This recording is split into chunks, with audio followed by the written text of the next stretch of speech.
স্বরচিত কবিতা পাহাড়ি অঞ্চল। জীবনে অনেক স্বাদ ছিল পাহাড়ি অঞ্চল দেখার, সুযোগ তেমন হয়নি আমার এই অঞ্চলে আসার। ছোট বড় অনেক পাহাড়, টিলা, জঙ্গল, পার্বত্য ৩ জেলাতে যোগাযোগের তেমন নেই সুবিধা যানবাহনে চলাতে।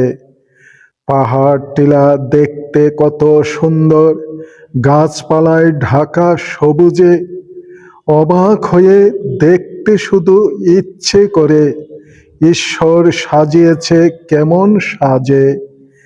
মিশনারি হয়ে ধন্য হলাম আমি, প্রেরিত হলাম এই অঞ্চলে।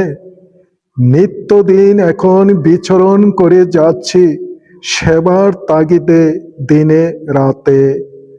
অভিজ্ঞতা করছি পাহাড়ি দুর্গম পথে, হাঁটা চলা কত কষ্ট। যারা এই অঞ্চলে সেবা দিয়ে যাচ্ছে তাদের কাছেই শুধু স্পষ্ট।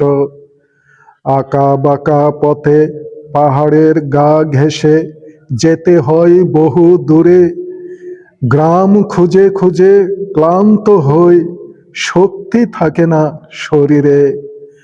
পাহাড়িবাসীদের জীবন যাত্রা কঠিন বলে মনে হয়, সুযোগ সুবিধা নাই, ডিজিটালের ছোঁয়া, কেমনে এত কষ্ট সয়।